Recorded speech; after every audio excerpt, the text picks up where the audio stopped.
vice president in anti-money laundering program management at a large global bank. This degree has certainly helped to broaden my understanding about the anti-money laundering industry. I'm a vice president at a major Wall Street bank.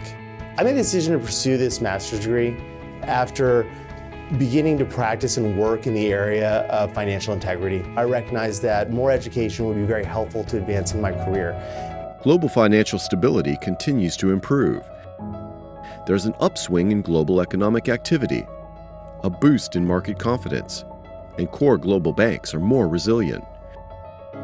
But while the waters seem calm, vulnerabilities are building under the surface. Complacency is spawning new risks. The search for yield may have gone too far, exposing investors to higher risks. Did you lose the shopping cart? B, if you'd called into the contact center and actually talked to a real human being. I said, look, I've been on the thing for an hour. And I said, you know, if things are so smart, why did it take you an hour to fill your cart to begin with? But that's a perfect example where these organizations have put in these patchwork, these piecemeal. And the ad pops up on his Google page, and you start, you know, with the data. People love simplicity, ease of use, those things. So if you're trading off something to get that and your life is getting easier, better, faster, you know, they'll do it. Looking at these factors as part of your active research. It's really been a change in culture. At the end of your message,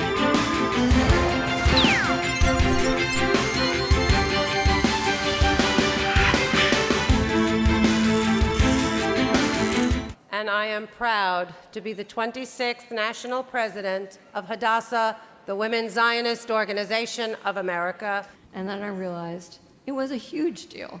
He had had over 100 hospitalizations, over 30 surgeries, and many, many trips to the ER. And those things that we do that fall under caregiving and can be burdensome to our health and to our economic well-being, we don't necessarily define. I actually think that's a good thing. I overheard a doctor pull my parents aside and tell them that I was suffering Munchausen's disorder and that I was doing it all for attention. So while she wasn't exactly thrilled about bearing weight in the beginning, if you gave her a little bit of food and lifted up her other leg, she would bear weight just fine, and she eventually started to build up some muscle there.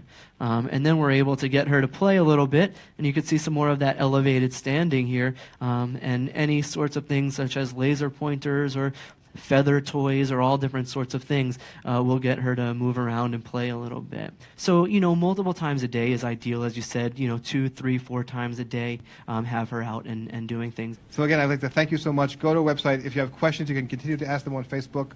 Beyond the massage that you're doing, you can actually also get into doing range of motion in their joints. When a paw is properly taken care of, you'll be able to see the paw pads without any hair interfering. And so Watson can actually have a little bit of a trim right now.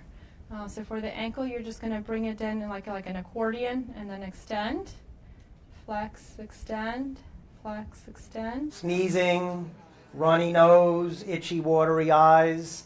If you're severe enough allergic, maybe asthma. Does a dog present that way? For those of my clients here that have canine patients with allergies, do dogs typically have respiratory issues? No. They typically get itchy skin. Not going to follow a recipe that is maybe going to help maybe a quarter or a third of the clinical signs. خلال هذا العام تم تشكيل تحالف دولي للوقوف مع العراق في وجه الإرهاب، وهناك دول صديقة كثيرة وقفت مع العراق في حربه العادلة.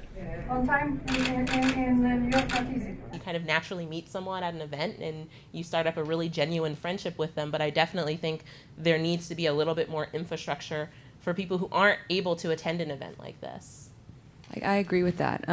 And I do want to open the floor to questions, but before we do that, I want to ask kind of how we tried to solve not only the definitional challenge that clearly all of you have raised, but also the pipeline challenge that we know is a continued kind of conundrum, kind of whether we think of women in technology as being sort of narrowly defined kind of through the STEM fields or more broadly. Current state of the economy, I think, is in actually fairly good shape. I think we've seen a lot of progress done this year in 2017. You've seen a nice, healthy pickup in GDP. You've continued to see the employment situation improve. We've done that with, very modest levels of inflation.